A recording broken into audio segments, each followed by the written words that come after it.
سلامونه ملګرو، هیله ده ټول به جوړ او روغ او صحتمند به وئ. متي راځي ارمل یم، زه بیا راغلی یم تاسو ته د ایکسپشن هینډلینګ یا د ایرر هینډلینګ ویډیو سره. په تېره ویډیو کې مو تاسو فایل هینډلینګ باندې خبرې وکړې او په دې ویډیو کې مو تاسو په ایرر هینډلینګ باندې خبرې کوو. اوس اصلا ایرر یا ایکسپشن باید وپېژنو. ګورئ، په پایتون کې هغه ایرر، هغه ایکسپشن چې هغه مطلب زموږ تاسو کوډ بندوي او مخته زموږ تاسو چې کوډ اجرا شي هغه هم نه پرېږدي. که تاسو فکر وکړئ پایتون چې دی انټرپریټر کاروي د کمپایلر په ځای باندې، صحیح ده، یعنې لاین بای لاین اجرا کېږي زموږ کوډ. نو که چېرته زموږ کوډ په نیمایي کې ایرر رامنځته شوه نو پاتې کوډ به زموږ تاسو نه رن کېږي او هغه مالته به سټاپ کېږي. دې لپاره ایرر هینډلینګ رامنځته شي. نو زه لکه تاسو ته ووایم چې مطلب لاس تقسیم پر صفر باندې، صحیح ده، دا یوه ایرر ده. که چیرې مو تاسو پروګرام کې داسې یو ایرر رامنځته شوه نو زموږ تاسو مطلب پروګرام سټاپ کوي. که تاسو دلته ورته وګورئ زیرو ډیویژن ایرر او زموږ تاسو پروګرام سټاپ شو. یعنې که دې څخه وروسته موږ تاسو نور کوډ هم ولرو په خپله پروجیکټ کې، که نه لکه داسې دغه یو بل لاین کوډ زه د دغه ایرر څخه د لاندې لرم، که نه، خو موږ تاسو ته به دغه لاین کوډ نه اجرا کېږي او تر دغې پورې دلته ایرر ولیدله او دلته به سټاپ کېږي زموږ تاسو پروګرام، صحیح ده. نو د دې مخنیوي لپاره موږ تاسو څه کولی شئ؟ ګوره، یو داسې بله ایرر ده، مطلب که زه تاسو ته وښیم چې نمبر دی از ایکول ټو په انټیجر څه او دلته تاسو مطلب سټرینګ کې ولیکئ، صحیح ده، سټرینګ تاسو کې ولیکئ، نو دا هم یوه ایرر ده چې ویلیو ایرر ورته ویل کېږي، صحیح ده. نو موږ تاسو پروګرام یې کراش کړو. اوس که یعنې په پروګرام کې ایرر رامنځته شي ممکن پروګرام همدلته ودرېږي. یعنې موږ د ایرر هینډلینګ په وسیله کولی شو ایرر کنټرول کړو او پروګرام په مناسب ډول مخته یوسو. نو دلته مو تاسو دوه ډوله بلاکس لرو چې یو ټرای دی او بل هم ایکسپټ دی، صحیح ده. دغه دواړو په اړه تاسو باید معلومات ولرئ. یو دې په واسطه باندې ټرای په واسطه باندې موږ کچ کولی شو ایرر، او د ایکسپټ په واسطه باندې موږ هغه ایرر چې کومه ده چې واقع کېږي هغه موږ په سم ډول یوزر ته ښودلی شو. هغه څنګه؟ یعنې که مو تاسو داسې یو پروګرام ولرو، داسې یو سینټاکس داسې دی چې ټرای بلاک دی، صحیح، د هغې څخه وروسته بل هم ایکسپټ بلاک دی، نو په دې کې هم سټیټمنټ به لیکي، صحیح ده، په دې ډول سره دا یې سینټاکس ده. په دې ټرای بلاک کې مو تاسو هغه کوډ لیکو کوم چې موږ غواړو چې اجرا یې کړو، او دلته په ایکسپټ کې هغه ایرر چې کیدای شي په دغه کوډ کې رامنځته شي او زموږ تاسو پروګرام کراش کړي یعنې ودروي، نو هغه په ایکسپټ بلاک کې لیکئ. نو دلته اوس په ټرای بلاک کې زه یو داسې سمپل پروګرام لیکم چې مطلب نم از ایکول ټو په انټیجر سره انپوټ فنکشن کې ورته وایم چې انټر ا نمبر په دې ډول سره، صحیح ده. او دلته زه ورته وایم چې پرنټ کړه 10 ډیوایډ بای نم، یعنی هر هغه نمبر چې زه دغه پروګرام ته ورکوم دا باید لاس تقسیم پر دغه زما په نمبر باندې شي، صحیح ده. داسې یو پروګرام ده. نو دلته یوه کیدای شي یوه ایرر رامنځته شي، یعنې که بدون د دې څخه زه ټرای او ایکسپټ استعمال نه کړم او مطلب راشم دلته یو نوی کوډ سیل واخلم دلته او د نوي چې زه اوس د دې ویډیو لپاره جوپیټر کاروم. نو که تاسو جوپیټر نه کاروئ ما هغه ډاټ پای فایل لکه مخکې چې ما کوډ کولو نو تاسو یو فایل وهلی ډاټ پای ایکسټنشن ورکئ نو بس تاسو دا کوډ هلته هم کولی شئ، صحیح ده. خو زه جوپیټر کاروم، دا یو څه مور روبسټ دی، صحیح ده. ښه، اوس داسې دا زه اجرا کوم. دلته ما نه نمبر غواړي دلته، صحیح ده. نو زه ورکوم چې مطلب څو 23، نو لاس تقسیم پر 23 دغه نمبر راځي، صحیح ده. او که چېرته زه مطلب دلته اوس یو بل شی ورکړم، مطلب ما ټکسټ ورکړو نو ما ته ویلیو ایرر راکوي، صحیح ده، دا ویلیو ایرر ده.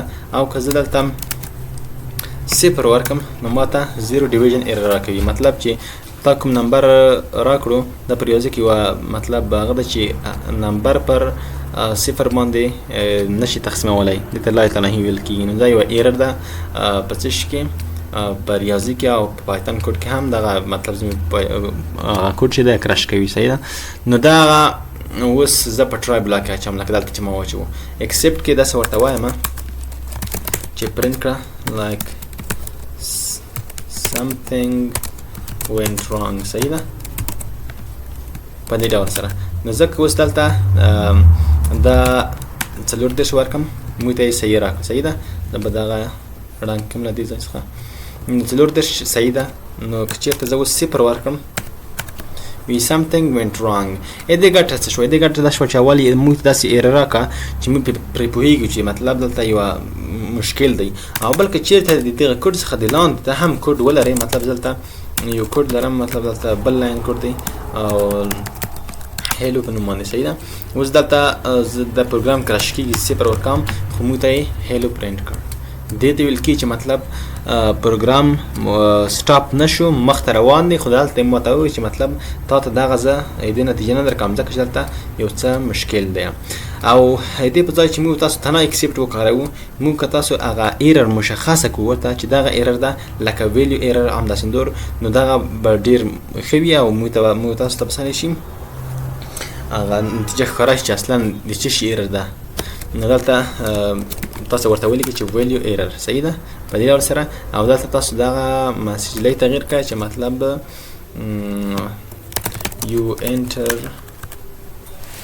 you entered invalid number. نو یوزر پوهیږي چې مطلب ما invalid number داخل کړی دی، دا مطلب یا string دی یا بل شی دی. صحیح ده.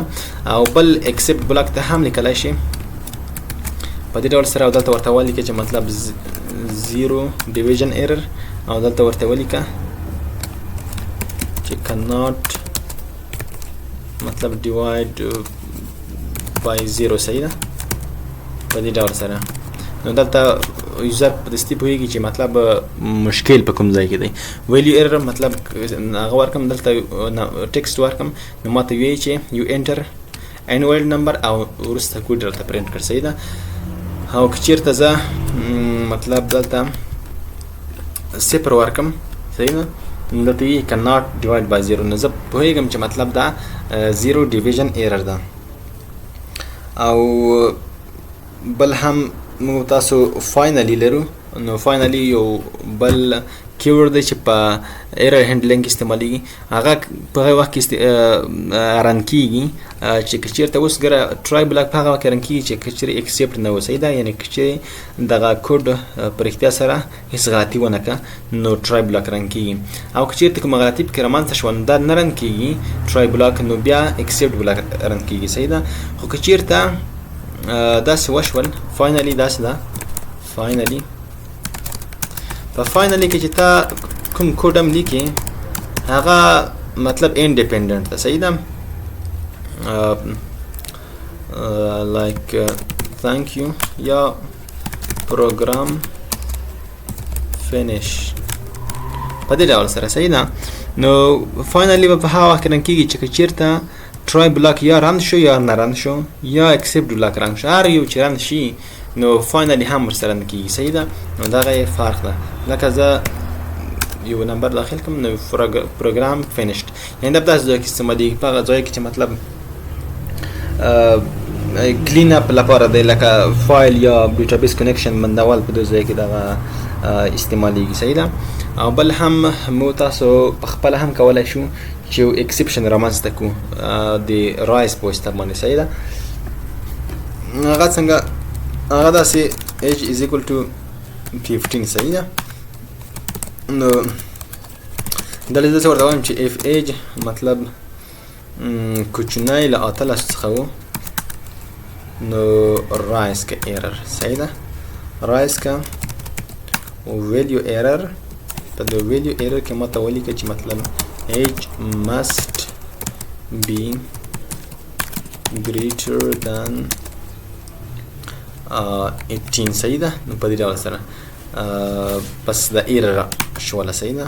دلته وي ځکه چې ایج 15 دی نو دلته وي چې ایج must be greater than 18. په خپله موږ ویلیو ایرر رامنځته کړه او کریټ مې وکړه. صحیح ده. نو په دې ډول سره تاسو کولی شئ چې د ایرر هینډلینګ سره کار وکړئ. د هغه کات صرف او صرف کانسپټ تاسو زده کړئ چې مطلب موږ تاسو که چېرته موږ لویه پروژه باندې کار کوو او د پروژې په یوه برخه کې موږ تاسو ستونزه رامنځته شوه نو کار ته کوډ چې کوم پاتې دی هغه به هیڅ کله نه رن کیږي او دلته پروګرام سټاپ شي. خو موږ نه غواړو چې سټاپ شي، موږ غواړو چې د سټاپ ځای باندې هغه ځای چې ایر رامنځته شي هلته موږ تاسو ته هغه ایرر په سم ډول وښودل شي چې موږ پرې پوه شو، خپله هغه لیکنه ورته وکړو او پروګرام هم روان وي مخته ځي. نو دې دپاره موږ تاسو اکسپشن هینډلینګ یا ایرر هینډلینګ کاروو. نو ملګرو که ویډیو مو خوښه شوي له ملګرو سره شیر کړئ او موږ په دعاګانو کې یاد ساتئ. د خدای په امان تر بلې ویډیو پورې.